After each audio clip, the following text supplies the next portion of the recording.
Hello and welcome to the Everything is Black and White podcast. It's the Monday show. I'm your host, Andy Musgrove, and joined as usual by our Newcastle United editor, Aaron Stokes. In today's episode, we'll look back on United's 1-1 draw with Brighton as the home campaign ended on a disappointing note. What does that result mean for sixth? Is it still in Newcastle's hands? But given their look on the road this season, is there confidence that they can do it? We'll talk Bruno's post-game reaction, Callum Wilson being out again, the chairman on Tyneside, and much more. Please hit follow, click subscribe, leave us a rating and review, share the pod amongst your Newcastle United supporting friends and family.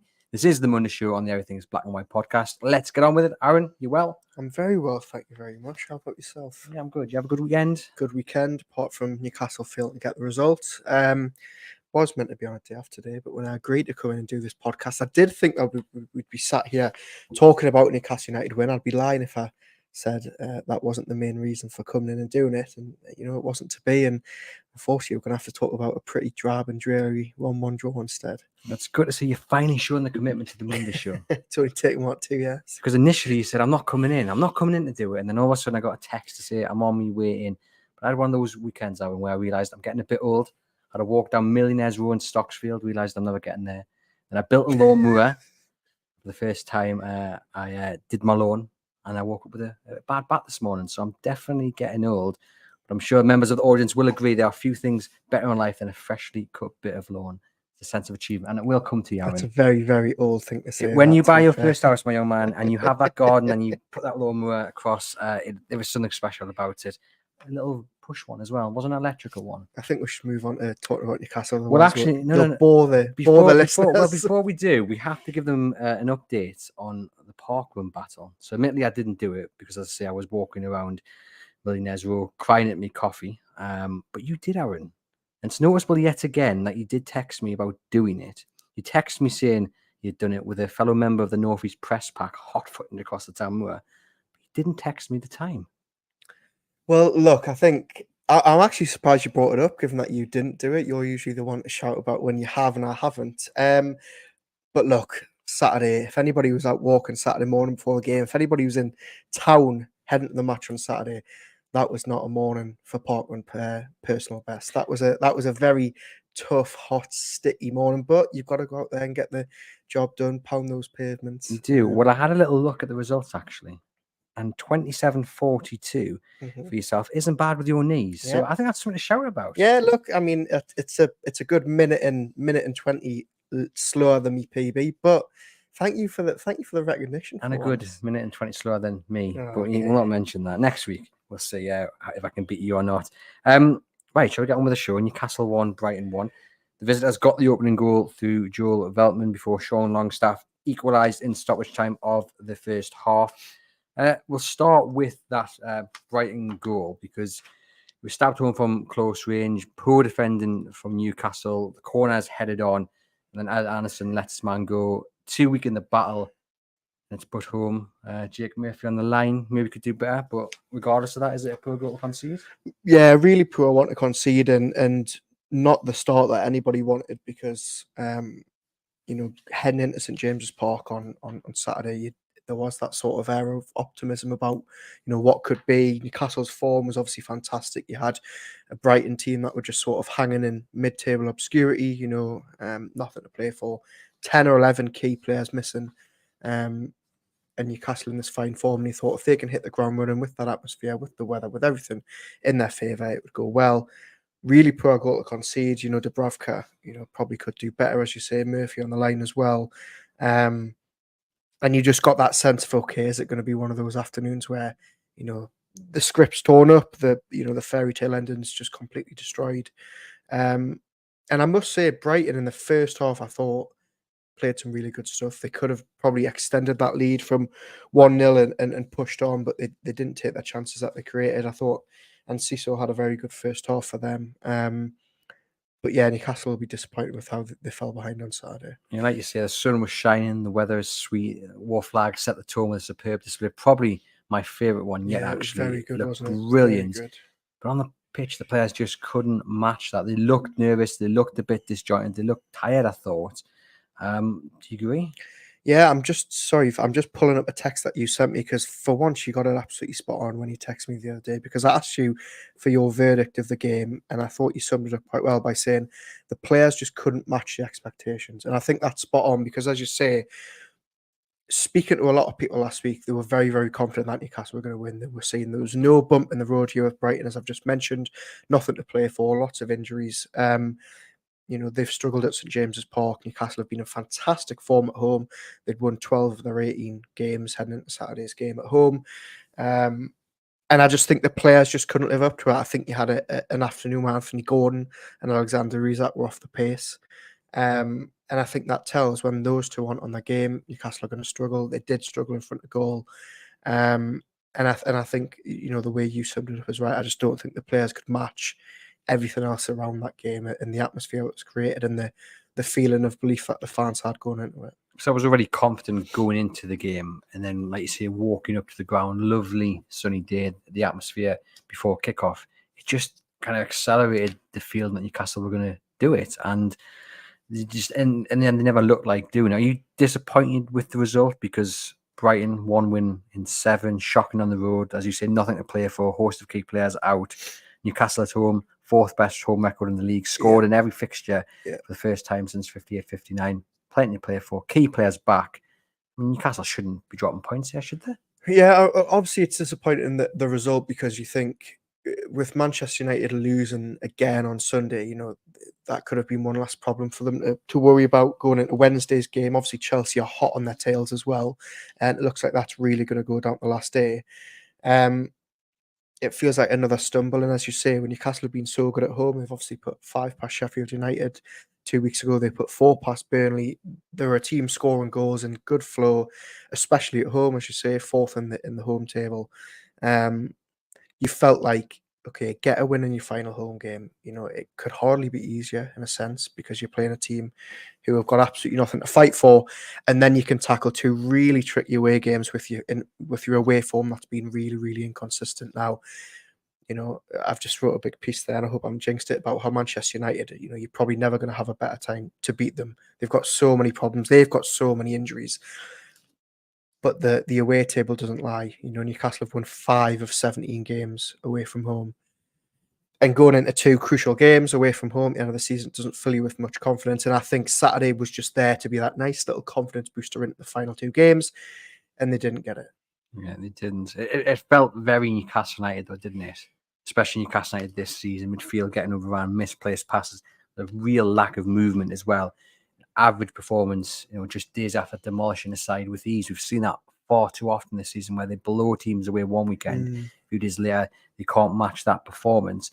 I think we've probably been allowed to think Newcastle United are back after the recent run of form and performances, but results and performances like this, and I think we have to say Newcastle didn't play badly on Saturday, they just didn't play. Or do you disagree? I just thought they didn't turn up. I think all it did was remind me that consistency is a massive issue. I don't think they turned up. I don't think they were anywhere near their best. And as I've said, I think their 2 key players in attack were obviously, sort of caused that. When Gordon and Isak aren't firing, you're never going to have the same Newcastle. And I don't think have the options that Eddie Howe would like, that are scoring regularly enough. Barnes came on, didn't really look like scoring. Miggy, I know we're going to touch on him. Didn't do enough when he came on. Just a real, and I think it felt like in a defeat in many ways. Obviously, it's Eddie Howe said afterwards. He's obviously looked for the positives. He said it could be a really crucial point, which it could. Newcastle only need a point on Wednesday now, and they're going to finish above Manchester United for the first time ever in the Premier League. But it feels like a big opportunity missed, and it feels like especially second half, Brighton just didn't want to play it, did they? But Newcastle just couldn't seem to. They couldn't break them down, and they couldn't find the winning goal. But it is points results like this. When you look back on the Everton game, the Luton game, the Bournemouth game, this game. Yeah.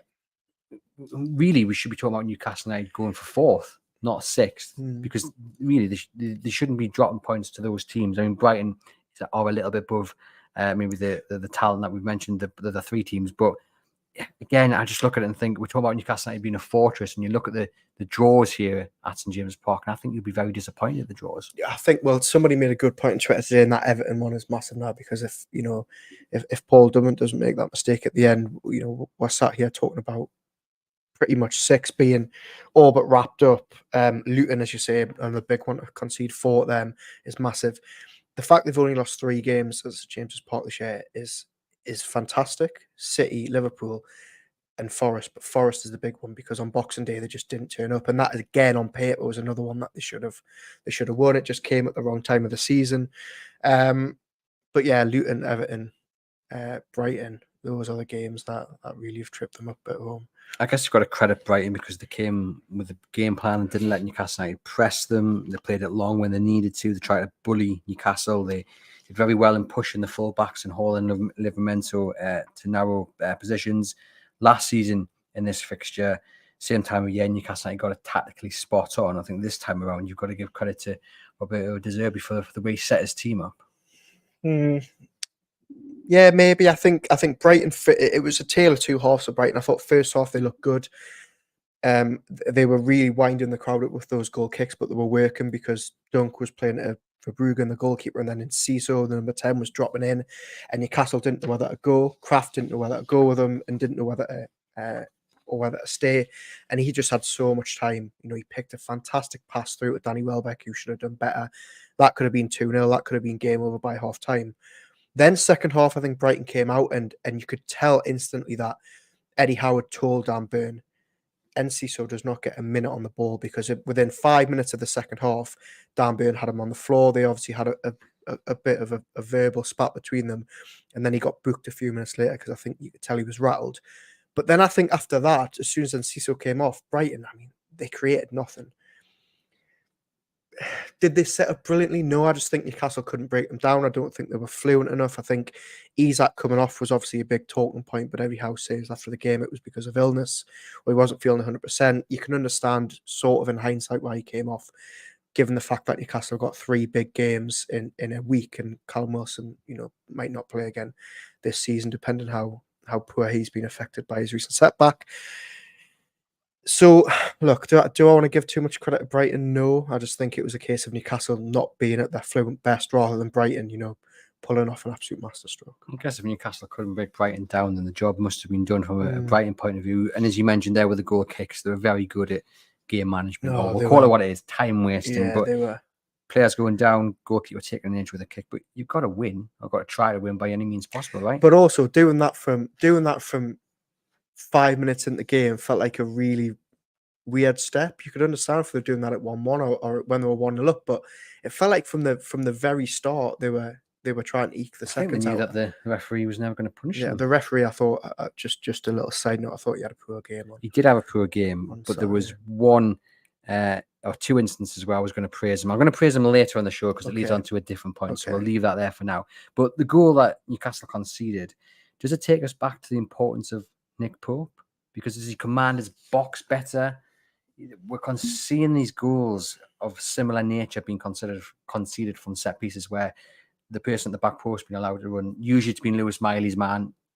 Saturday it was Anderson who allowed his man to run on. Yeah. Efforts from 5-6 yards where the defender, whoever's defending, has to be stronger. And I'm just thinking, Nick Pope, does he command the box a bit better? Does he organise things a bit better? Is that a bit too harsh on Martin Dubravka, do you think? No, I think he does organise it better. I think my main criticism of Dubravka is that he's just not imposing enough. And I think if you watch back some of the goals that Newcastle have conceded since the middle of December when Dubravka came in, we're probably into double figures of goals where you look at them and think, I think Nick Pope saves that. I don't think he's covered himself in glory the last couple of months. He's had some fantastic performances, but sometimes those performances have came in games where they've been beaten. I'm thinking mainly about Anfield on New Year's Day, where he was fantastic, but they lost 4-1.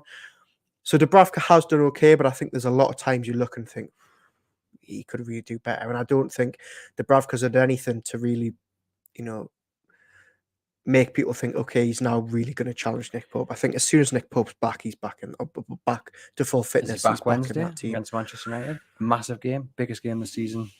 You always say that, but is it a risk to bring him back?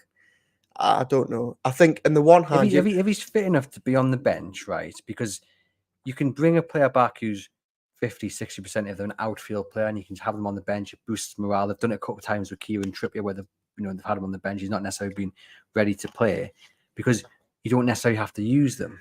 But if Dubravka gets injured, they have to turn to Nick Pope. Now, if Nick Pope's only on there to boost morale and he's not actually match fit and ready to go, then that's a massive gamble. So he has to be ready to play. but is the, just to play devil's advocate and flip it on the other side, is there a risk of bringing Nick Pope back in, whether Eddie Howe thinks he's fit or fully fit or not, and they've got that little bit of rust, little bit of he's not up to match speed a little bit. I don't know. I think you can see it both ways. I think if Nick Pope is fit enough, I think there's more than an argument to start him on Wednesday. I also just think Eddie Howe might be looking at it and thinking, you know what, Dubravka's had a run of games, he's settled. He hasn't done too badly, has he? He hasn't done too badly, but he's not done anything outstanding. And Newcastle United do or are worse off without Nick Pope between the sticks. So if he's ready, he comes back from on Wednesday. It's an interesting one, isn't it, ahead of Wednesday? We've seen Eddie Howe at times be ruthless. We have. So maybe that's one time he definitely needs to be to bring Nick Pope back. If you're watching live in the comments, let us know. Would you start Nick Pope on Wednesday against Manchester United? Newcastle instantly had a chance to draw level. Sean Longstaff. Should he score with this header? He's 4 or 5 yards out, directly at the keeper. Either side of him, it's in. Comes out quite fast, I guess. I'm trying to think of, is this from the corner? Yeah. Oh, sorry, I thought that was Dan Burns, so I was a bit confused. Yeah, come straight at him. He's very close out. I think, look, he heads that anywhere else. I think it's a goal. I actually thought, it might have even snuck over the line and the keeper's been caught off guard. Yeah, look, on another day, he probably could have done better. But then he gets his goal. And it is a wonderful goal. Yeah, I'm a real big fan of this goal. Gordon just creating chaos down the left, runs across the box. You think he's going to shoot, but he's so switched on to find Elliot Anderson making that run. And brilliant from Anderson to hold his run and then dart down. He's held himself in that space, makes the right run. Great pass from Gordon, and Anderson just pulls it back. And Longstaff, a wonderful finish. It's a really good team goal. It is really good. One of Gordon's better moments on Saturday, I thought, and I saw, I mean, it's the norm, isn't it? It's not a Saturday night or a Sunday morning if Newcastle have played and Longstaff's not getting stick, but I saw a bit of Longstaff slander on social media, as I regularly do, about him, sort of just being this one-trick pony of running about and looking busy. But actually, I think one thing Longstaff really deserves to be praised on is those runs into the box. I don't think any Newcastle midfielder from the three times his runs like that in the box. But yes, he died off. They've died the last couple of weeks. They've been back, but I think there's been a period of time. Yes, he's been playing through the injury barrier, and his confidence has been hit because of all the criticism. But we haven't seen that enough in the second half of the season. Those runs that he makes, potentially. I think, yeah. I mean, maybe. I think we still have seen it quite a lot of times this season. It was good to see him getting in those positions on Saturday. Well taken finish. So yeah, that's just my. I just wanted a minute of Sean Longstaff praise amidst all the slander that he gets. So yeah, I thought that was a positive for him on Saturday. Others would say, did he have a fault in their goal? Because he's the man that jumps out, I think, to try and win the header. Totally misses it, and it falls. We're trying to be positive. No, I'm just playing devil's advocate, as you like to say. A great goal from Sean Longstaff. Good team goal, wasn't it? And usually you'd say the perfect time to score. You go and level at the break. You expect Newcastle to come back out in the second half with a rocket up the backside. But it just didn't happen. It was just all a bit blah. Well, I think that's what's so disappointing about the result and the second half performance is that, as you say, going in at half time with that goal and under your belt, you think, okay, kick on, bit of confidence. Eddie Howe's team talks a lot easier. They're going to come out, they're going to blast out the gates. They're going to be 3-1 up by the hour mark. Everyone's going to be happy, and it just didn't happen. Do you think they were nervous? Because we've talked about this expectation. Everyone was expecting Newcastle United to win. It was meant to be a kind of a party atmosphere, last home game of the season. Horrendous look with injuries. We're still in a brilliant position. Qualifying for you would be some sort of a miracle. I did think we looked disjointed and a tad nervous, because I think they've got that pressure on them. They've got the expectation on them to beat Brighton, but also the pressure, if you drop points here, you've got Chelsea, Manchester United coming over the hill, and you've got Manchester United on Wednesday as well. I think disjointed, yes. I thought they weren't at their fluent best, and going forward, they just weren't. They were a shadow of their former self at times. Didn't create half enough. I mean, we just spent a bit of time off air working out whether they actually only had this amount of chances in the second half, because it felt like it wasn't possible that they created that little. Nervy, I don't know. I didn't really get the impression that they were nervy. I thought the crowd did really well, because the crowd didn't turn at all. I didn't think on Saturday. The atmosphere was good. They kept pushing them from the stands. Did nerves maybe creep in? Eddie Howe will have drummed into them that they shouldn't be nervous. And against the Brighton team at home, would you really be that nervous? I think a lot of those players on paper would have been thinking we should be winning this game. So then why have they lost? I mean, why have they drew? It feels like a defeat. Why have they drawn? While you ponder your response to that, I did ask people on Twitter. Yeah, get some responses to get in touch with me about this. So a lot of people actually said Brighton are a good side, nothing more, nothing less. Lee says, Lucas says Brighton stopped United by packing midfield and getting players behind the ball. John says, who's watching live as well, he says, I did question whether we underestimated Brighton. John's also asked a question about the passing. And he says, what did you make of our passing on Saturday? I thought we were very slow and kept the ball longer than necessary. Didn't feel natural and fluid compared to previous games. That is probably, you know, the perfect answer for why they didn't win on Saturday. They just weren't as cutthroat, as clinical as they have been, you know, in the final third. I thought that the passing was poor at times, slow. They were slow in transition. Yeah, just I don't know. It looked like an end of season performance from two teams that had nothing to play for. Yeah, You know, one of the had but that's why it's so disappointing. But I think if you just watch that game without any context, you would think that is two teams on the beach, and for Newcastle, it shouldn't have been that way. And Charlie says Brighton have always been a bogey team, and they were never going to roll over and were underestimated by the fans, in his opinion. Joe says they killed the game at every opportunity. We played fine. If we go at that level on Wednesday, it'll go all right. I don't agree. I think they need to raise their performance levels quite a bit for Wednesday. Toonami TX says the cutting edge was missing in attack. You could 100% tell from some sequences of play that the prep was done anticipating Wilson, in his opinion. Maybe I think one thing's for certain is Alexander Isak looked as if he was carrying something, either an illness or an issue of fatigue. He didn't look right.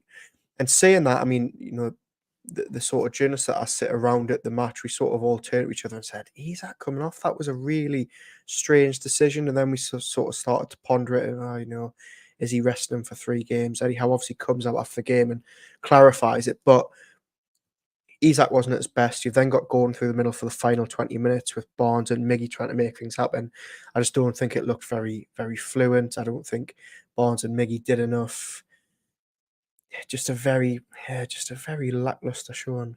We'll get on to Isak and then Wilson in a moment, because plenty to say on that matter. JC says Brighton's still a very good team and keep the ball arguably as good as anyone bar City. And a lot of people, Aaron, talking about the heat. Was the heat a factor? I have to say I don't agree. I mean, the heat's a factor for both teams, isn't it? So I don't know. Maybe it's a bit of an excuse, isn't it? Isak, as you say, goes off. He wasn't well. We have to hope he's back for Wednesday, because him up against Casemiro, love to see it. Yeah, look, Manchester United without a host of players. I think Johnny Evans and Willie Campbell are their only fit centre-backs, and they sort of rotated yesterday against Arsenal. Casemiro looks an absolute walking disaster at centre-back, doesn't he? He's looked off the pace all season, but dropping him into centre-back looks like an absolute horror show. Just on that, Manchester United, I've got it written down here. Yesterday, they were missing Bruno Fernandes, Marcus Rashford, Lisandro Martinez, Luke Shaw, Raphael Varane, Victor Lindelof, Mason Mount, Anthony Martial, and more. Newcastle United really have to take this opportunity on Wednesday, don't they? They certainly do, and it would help if Callum Wilson was back fighting fit. We understand he was ill as well, so he's not injured. You've pulled a grimace there. Well, yeah, just there was a little talk about an illness, and there was also he's not feeling 100%, just a little bit of tightness. So doesn't bode well. I don't think. I mean, if he has got a muscle injury or strain, Eddie Howe is unlikely to come out and say that, isn't he? Yeah, well, Eddie Howe said in his post-match presser that he hopes Callum Wilson's back soon. And a lot of people made the point on social media, well, soon, there's only 2 games left. So, we sort of do need a bit of a time frame on it. But they need him in the squad on Wednesday, definitely. I'm just at a loss with him because I want him to stay. I want him to be fit. And I've put forward my logic of managing his game time to 50 or 20 starts a season. That only works if he's actually fit. And he clearly can't be. Yeah. He clearly can't be. I think a lot of people will be looking at the comments he made last week about England and maybe just kind of focus on playing for Newcastle first and foremost, because if you're not playing for Newcastle, you're definitely not playing for England. It just feels for every goal that he scores, and don't get us wrong, I'm a massive fan. I absolutely love him to death. But for every goal he scores, him being injured or ill helps the opponent in games like Brighton when Isak is off the pace and you've got no one there to replace him. So then Howe has to move his most influential player, i.e. Gordon, off the wing where he's best at into a position where he's not the greatest at. You obviously think he's the next Maradona, but he's not. He's not at centre forward. He's not very good at centre forward. He is brilliant out on the wing. So to deal with Wilson's injury, you are losing an influential attacker on the wing. It's so frustrating. It's so frustrating. Yeah, I'm pretty sure it's 25 games he's played for Newcastle this season. He's scored 10 goals, but he's missed as many as he's played, which is obviously the crucial point. And I don't think you're alone in being at a loss with them. I think there's a lot of people who will be saying, cut your losses, cash in this summer. I did the whole section last week about keeping them in. Yeah, well, if I'm honest, that squad. I wrote an article last week about 3 days before, obviously, the Brighton game, saying, keep him at the club, as you say. If you can manage his minutes, if you can play the same amount of games this season, which I know doesn't feel a lot, but if you can do that next season, if Newcastle are in Europe and they're fighting in 4 competitions, it's a no-brainer. But it's that big if. We don't know if Callum Wilson's going to even be able to do 20, 25 games next season. My support for my own logic is starting to ebb away slightly because we can't go into next season with him being so hit and miss again. We need to know that we can rely on him. So are you now saying that we don't need a third striker? We actually need to go out and buy 2 this summer? Is this the new debate we're going to have? Yeah, because because even if Isak manages to get through a full season without injury, he's going to have days like he did on Saturday where he's ill. Maybe he's got food poisoning, whatever, where he's tired, where he's just woken up on the wrong side. Or maybe just has it's very rare, but he just has a bad game, and we don't see it often. But and then if you've got no one to replace him, Newcastle United are just hit, because they haven't got a quality striker to not only replace him, but also to push him in training. And that will lead to complacency. It doesn't matter who you are, that will lead to complacency. So I'm wondering now, do you cash in? I suppose the big question is who's going to take him? Because they're going to look and say, right, Newcastle are willing to sell for £12 million, but why are they willing to sell them? Well, everybody knows why they're willing to sell them. So who's going to take a gamble, though?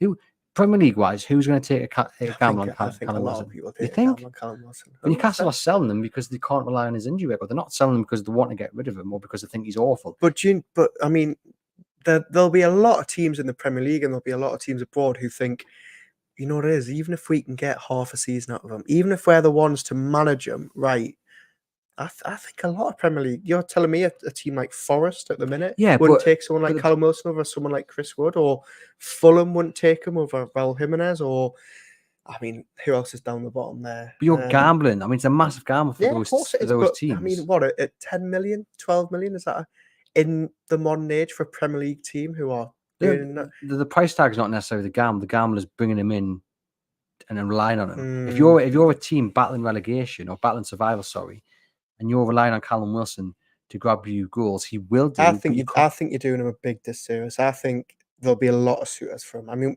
it was only 6 months ago there was talk of Atletico Madrid and AC Milan and all these clubs being linked. So I think he would have a lot of interest, but I think there'd be huge doubts from a lot of teams whether they could rely on him. I think there's a glaringly obvious interested party, and I think that's any of the Saudi teams. It's just whether he would want to go there. But I think for 12 million they would take a punt on Callum Wilson. It's whether he would want to go there, knowing that it probably means the end of his England career, which, to be fair, is probably over if he doesn't make the Euros this summer anyway. It's going to be an interesting one because I think, you've been obviously banging the drum for months about the third striker. If Callum Wilson goes, is it a bit like centre back where they need 2, not 1? Well, what I would like to know what they think. It changes the entire complexion of the summer whether Wilson stays or goes. Well, that is the other question is for Eddie Howe, whether he looks at it and goes, okay, we're probably really only going to get 15, 20 games out of him next season. But to find someone of his quality, you're going to have to end up spending 20, 30 million pounds. So does he look for the balance and say it's worth keeping him on for a year, losing him on a free next summer? Howe wants to keep him. Howe's made no secret about that. There's going to be a point where he's going to have a conversation with Callum, with the owners, and say, look, we love him a bit. Don't get me wrong, anyone listening or watching this. I think he's absolutely fantastic. And only last week you were saying keep him. So people can't accuse you of throwing him in. Exactly. But I'm now just looking at it and thinking Newcastle in Europe next season. Newcastle wanting to get back in the top 4 next season. If Callum Wilson again it goes through another stage of injuries like he has this season, Newcastle are going to be hit really badly by it. Yeah, they are. We've got somebody in the comments here saying reliance is key. Wilson cannot deliver that. Sad fact, but it's a fact. Is that the only comment we've got? Probably Baz says Wilson needs have to play on Wednesday, but I don't think that will happen. I mean, the point being, do they look at someone like QL, obviously who's not had much game time at all in Holland? I'd be interested to know how highly they rate him, because if you're talking about keeping Callum Wilson, having Alexander Isak, and then bringing in a young striker, could he be that young man? Or if you sell Callum Wilson, you go and spend 40 million on Dominic Solanke, 50 million, and then you have QL as the backup.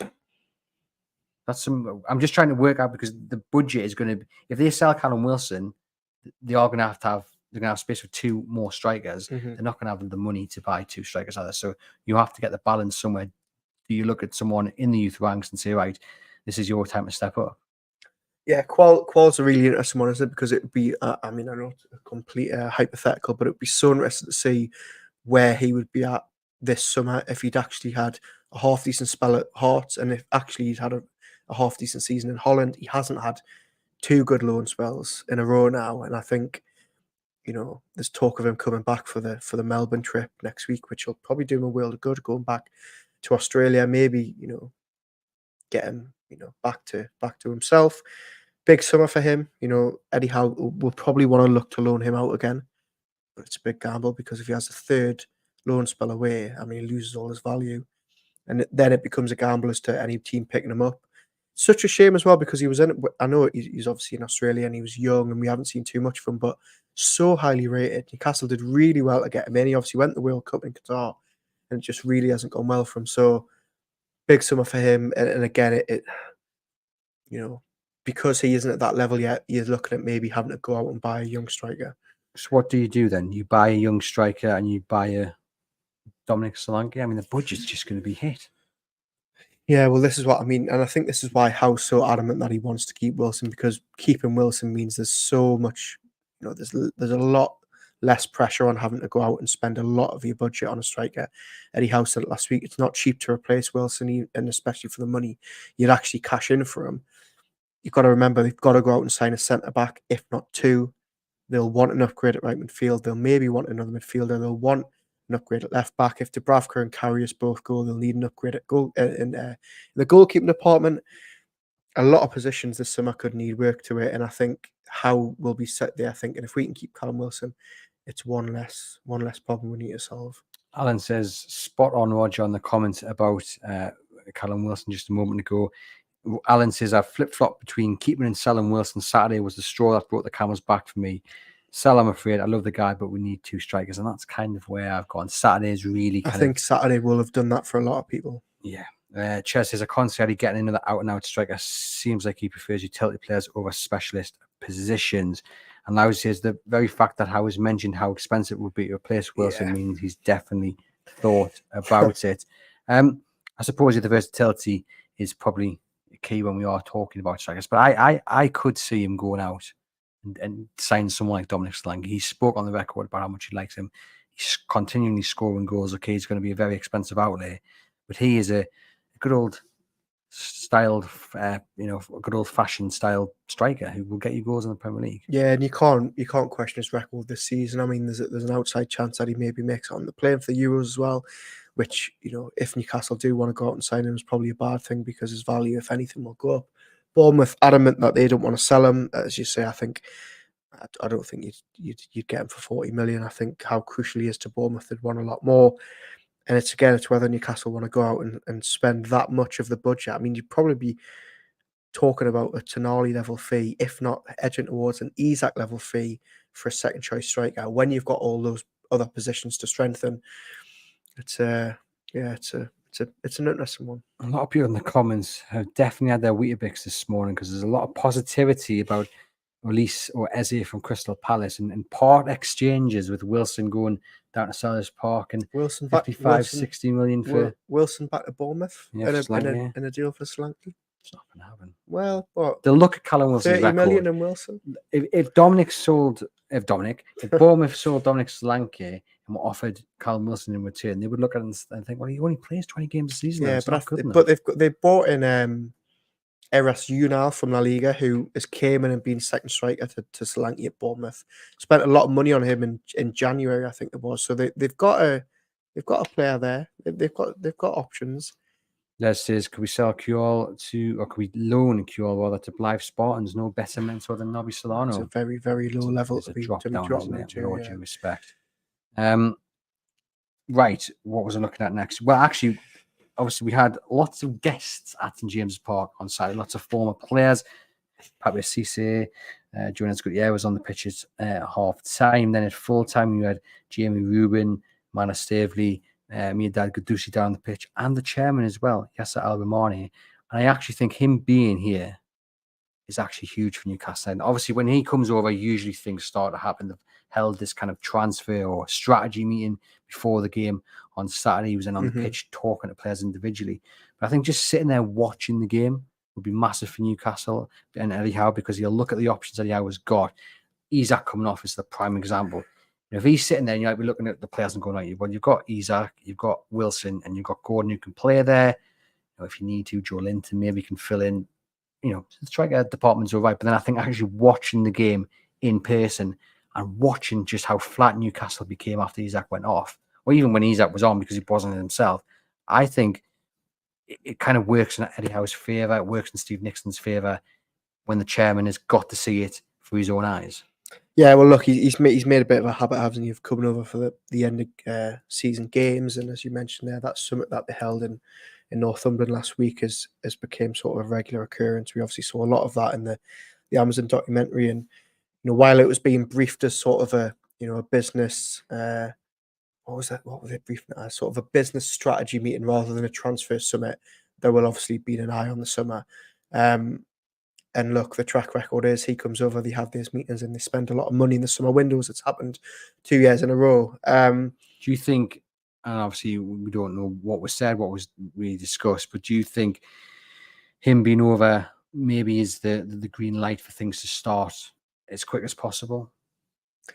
Yeah, I think so. Look, I think Newcastle are now, look, touch wood, I don't want to jinx it. They now look like they're going to be in Europa League. I think before they could get the ball rolling on the summer, they really needed to know whether they're going to have European football to rely on, one, for attracting players, and two, purely for the financial aspect of it. Eddie Howe continues to insist to us that, no plans have been put forward yet, but, him and Steve Nixon and Andy Howe, his nephew, will have their targets, and they'll want to know, whether it's in the budget to do it. And I think they'll get the ball rolling as soon as the season finishes on Sunday. Which is good news for Newcastle United. Into the second half against Brighton, limited chances for Newcastle. Gordon has one ruled out because Miggy is offside. And it's quite ironic, actually, that Patrick Cisse was there, wasn't it? Because he was a man who loved to stroll offside more often than not. And it's frustrating with Miggy because he actually came off the bench and he looked like the only man really capable of doing anything. He was direct with his running. He wanted to get forward. He wanted the ball. And then he just doesn't hold his run and he's offside. And then the penalty that was definitely not a penalty in a month or so is, oh my bloody God, right? I was going to say this to the end of the show, but I've stumbled across it. I feel like we need to talk about it now. We need to get it out there because I was taken aback. I thought I'd stumbled across a parody account on Twitter on Saturday night when I saw the tweet that you were, is it over? Absolutely. Is it the fan club? Raging. Like, it's done? Well, the bit of context, right? So we're talking about Miguel Almiron throwing himself to the floor in the dying moments of the game. Okay? Now, in tomorrow's episode of Getting the Bin with Sam Mulliner, I've picked You're play putting acting. Miggy in the bin. No, I've picked play acting. Okay. Diving. So I can't in all good conscience look at Miggy and still be chairman and founder of the Miguel Almiron fan club. So yes, I'm officially closing it down. I was disgusted at him throwing himself to the floor like that. Just what was he doing? He'd beaten the man as well. Like, if you look at the replay, he's pretty much beaten the man. Get in, cross the ball in the box, have a shot. I just don't understand what he's done that for. Well, it's such a shame, isn't it? Because as you say, the Gordon offside goal, if he'd held his run, it was really good play from Miggy. One, to get in that position in the first place, but two, it was very unselfish for him to tee up Gordon. Obviously, he's been getting a lot of stick for not holding the run. He's looking directly across the line as well. But then more annoyingly is that because the first reply to your tweet here where you say, I'm closing down the Miguel Almiron fan club after what I've seen, shocking attempt to con the referee. The first comment to that tweet is, the most annoying thing is that if he'd stayed on his feet, he would have been in a great position. It wasn't as if he was taking the ball, down a blind alley. He was literally beyond the defender, in on goal. He could have then taken the time, got it onto his favoured left foot. Who knows what would have happened, but instead it was a really, really poor attempt to con the referee. Why do it? And I don't know. It was really poor. And I think in today's game, when that's going to get checked, if it's given, you're never going to get away with it. That's the first thing the chap next to us said, is like, well, I'd love to see it again, because if he's not... Well, same, because the Gordon one and the Miggy one, the Gordon one was nearly as bad. From where I was sat, they both looked like penalties in real time, and I didn't see either replay until long after the game. But the referee, I mean, I'm guessing this is the what you're going to praise him on, because it was the only two decisions I felt he actually got right on the afternoon. Yeah, booking Almiron for the dive, and his fellow countryman as well. Yeah, and Ciso, for second half, diving to the floor. I think it was in the second half as well. Yeah, absolutely fuming at that, because he was through pretty much to either create something or have a shot on target. Gordon's, maybe there's a tiny bit of contact, but what I don't get is why he then stayed down for like 7.5 minutes, whatever it was. I mean, I'm exaggerating slightly, but why did he stay down for so long? I don't know. I'm not sure. Very, very, very frustrating. There was one chance that Newcastle United had in that second half, which I think he should have scored. It was Harvey Barnes, and he just blasts it off from about 6 yards out. That's the difference. That is the difference right there. Yeah, it is, and it's such a shame as well, because we're sat here after the West Ham game praising him, saying, can he kick on now and have a really good end of the season? He's obviously been limited to plenty of appearances off the bench rather than starting. Came on, and I just think it's something that we've mentioned on the pod, a lot, and a lot of fans have started to pick on him. If he's not scoring, if he's not assisting, how much does he actually do? And when he's in that position, the ball sits up from maybe a little bit, but he's got to be getting that on target. Yeah, about the subs, I felt like they should be made a little bit earlier. I don't know about you. I felt just trying to change the impetus with 20 minutes to go doesn't really give the players enough time to make an impact. I know it literally takes a second to score a goal, doesn't it? But the point being, bring them on with a little bit longer just to get a feel for the game. I just thought the changes could have been made slightly earlier. Does he make... Well, I must admit, when I was sat watching the game and it got to the hour mark, I did sort of look to Howe and see if there was any sort of rumblers on the bench, because he does usually leave it until the hour if the game's like that. I was thinking, maybe was it because it was so tight, he didn't want to take the get the balance wrong. I don't know. I'm not sure. We've got a question from Alan asking about PSR and what the crack is, because a lot of fans and opposition fans seem to think Newcastle will have to sell one of their players. No, it doesn't look like Newcastle are really as pushed to sell one of the big names like Bruno and Isak this summer. I think they're going to fight tooth and nail to keep them.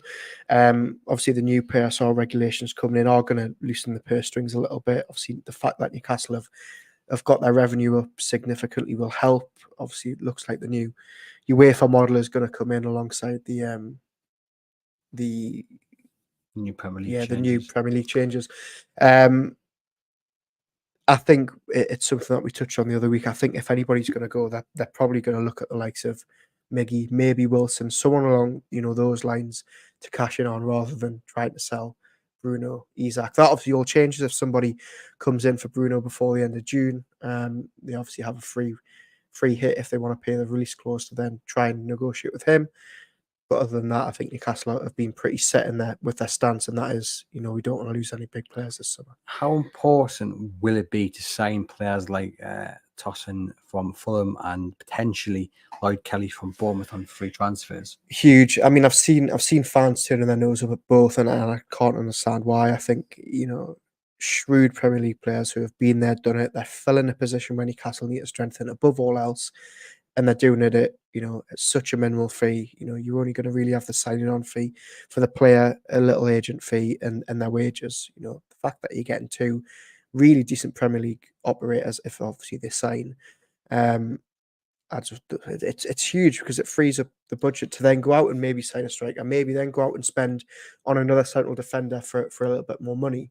And the fact that the deal for Tosin looks close is really exciting because there's been no shortage of interest in him. So the fact that Newcastle have sold him something, sold him the project, and it's a really, really good deal if they can get that over the line. I've been very impressed by what he's been told, what he's been shown, which can only excite Newcastle United fans as well.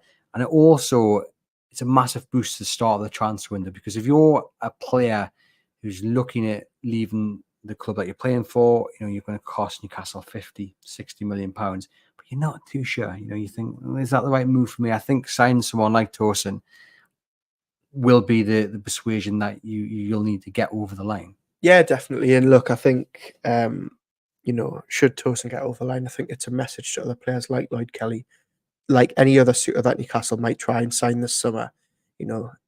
We've seen it with Gordon. We might now be seeing it with Tosin. They're selling them this project, aren't they? Yeah, it would be a fantastic start this summer. Hopefully it's one that happens. I mean, to be fair, let's be greedy. Let's try and get both of them. I think both of them will end up being Newcastle United players. That's a bold statement. I'm going to go Tosin. Okay, yeah, we'll go with that. There's a little bit of confidence, I think, that both of them will end up being in black and white. Liverpool linked with a move for Anthony Gordon in recent days, which would be some move for him. It would be some move for Liverpool. It would cost him the best part of 100 million at the very least. Newcastle aren't going to sell Anthony Gordon, are they? No way. It's, if I'm completely honest, I'm really surprised that it's taken this long, because we've had Isak obviously linked with Arsenal and a host of other teams. Bruno linked with PSG and Manchester City. I've been really surprised that we haven't had this sort of big Anthony Gordon rumour. Certainly didn't expect it to be Liverpool to be the first team linked with him. But look, I think it's just what we've touched on 10 minutes ago. They don't want to sell Isak, they don't want to sell Bruno, and they certainly won't want to sell Anthony Gordon, and especially not for 100 million. You'll be building your squad around the likes of Bruno and Gordon. Les says Gordon has talked about the joy he feels at St James's Park, how his form is linked to him being happy in Newcastle. He's not going anywhere. I definitely agree with that. Musgrove knows he's doubled down too many times with Miggy and using simulation as his get-out clause. He's got my number, has lousy. What I wanted to talk about was Bruno's reaction at the end of the game. Lots been read into it, lots been said. Yes, Bruno's an emotional player. He wears his heart on his sleeve. But I have to admit, watching him, it felt more than just being disappointed drawn to Brighton. Do you reckon? Yeah. And I know people stop me afterwards to say I'm a little bit worried about yeah, but is this just not Newcastle fans' nature to be worried constantly? We can't ever have it all our own way, can we? I'm going to play devil's advocate again, and I'm going to say, is this not just Bruno's reaction every time Newcastle don't get a good result? He's always not gutted. To that degree. He's always gutted. He was. Yeah, but this time you've got the added pressure of, okay, we're in a really tight race for Europe. He's always huffing and puffing on the floor when the results don't go their way. So you think that's all it was? He was just disappointed drawn to Brighton? Let's be positive. He's came out and said he wants to stay. He's hardly going to come out and say, yes, I was sitting on the floor because I'm leaving. Listen. Let me finish. He's came out and publicly said that he's happy at Newcastle United. Anyhow, and the ownership are in agreement that he shouldn't be sold. Looking at the state of football and finances and transfers at the minute, I don't know who can really muster 100 million in this market to come and pay it, especially not before the PSR account reset at the end of July, at the end of June. And look, let's be positive.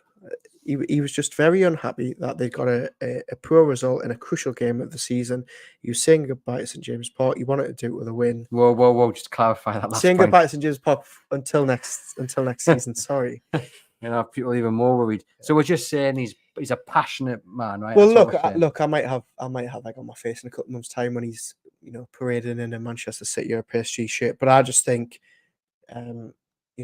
this isn't a reaction to the summer from Bruno. We've seen him in the past. He does tend to have these moments where he gets very upset when Newcastle haven't won a big game, and that's what I'm hanging my hat on, and maybe in blind optimism, but I'm sticking to it.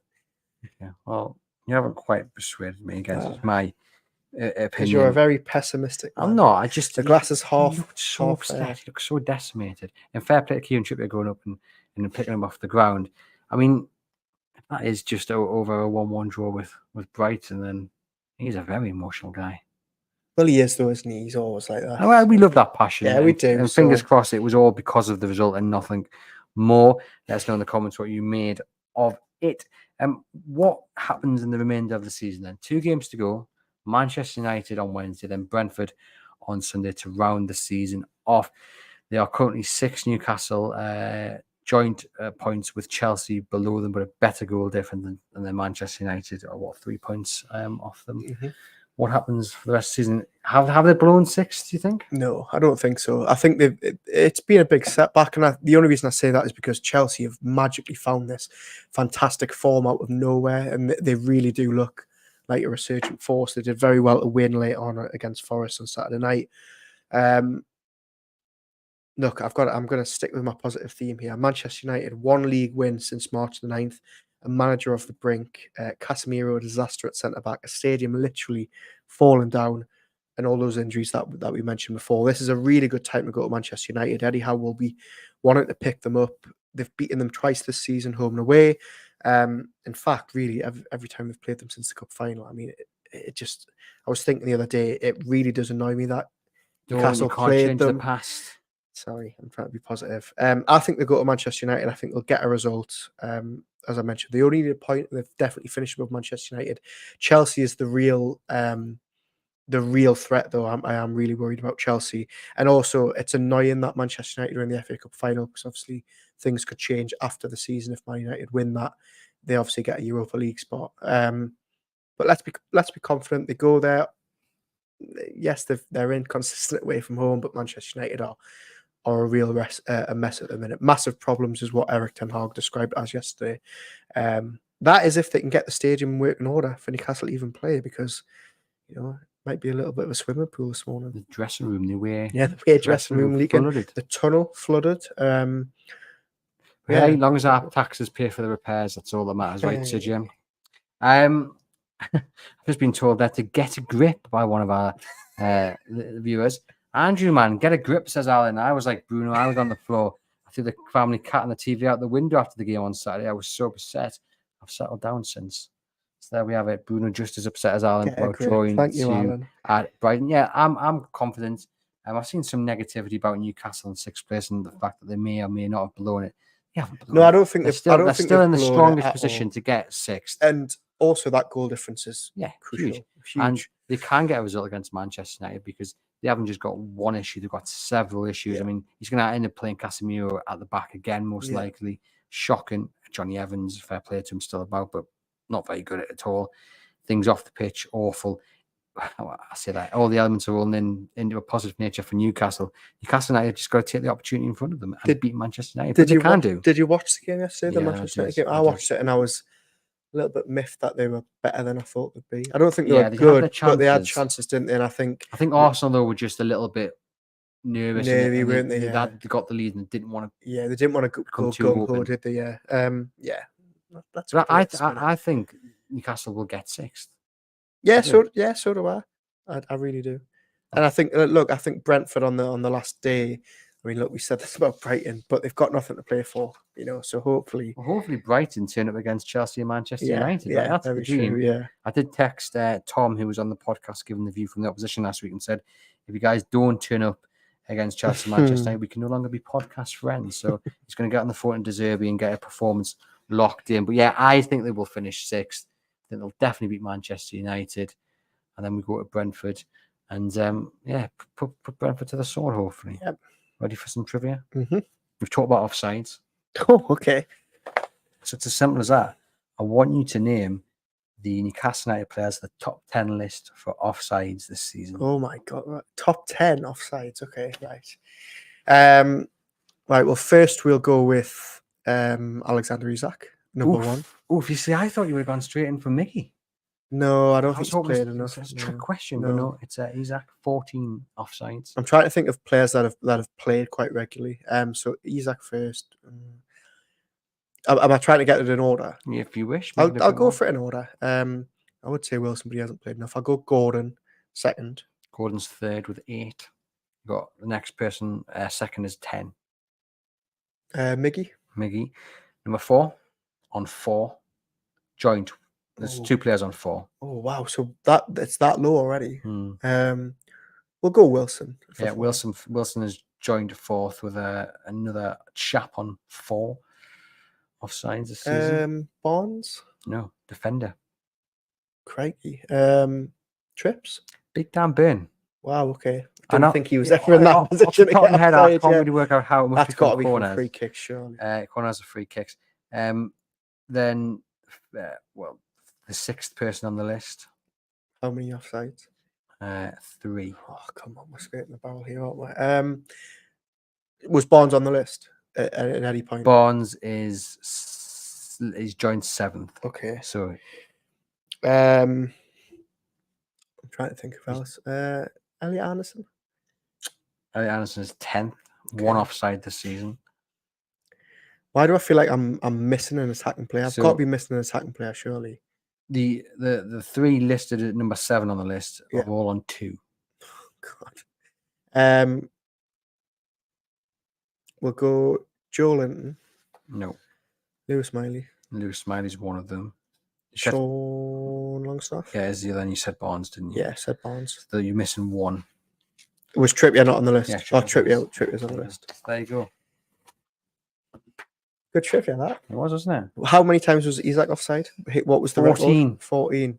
14. So I thought it would be more. God, that was a quiet afternoon for Cisse back in the day. 14. I know. 14 I try to go back and find the all-time offside Premier League, stat. that would be a good one. I'll try to find that for you next Well, I week. know Adebayor, all time. Oh, okay. Adebayor is the one that's been listed offside the most. But I tried to find the Newcastle all-time stats, and I couldn't get just Newcastle list because I wanted to compare Cisse and Almiron. Callum Wilson was the highest man. I think it was 135 times he's been offside in the Premier League. That obviously includes Bournemouth as well. But Adebayor was top. Okay. So there you go. Whatever comes up, that's the answer. Thank you very much, guys, for watching the Everything is Black and White podcast. If you're listening on the audio channel, thank you. As always, leave us a rating and review. Head over to chroniclelive.co.uk for all the latest Newcastle United news. It's been a pleasure, as always. And for myself and Aaron, we'll see you guys very soon.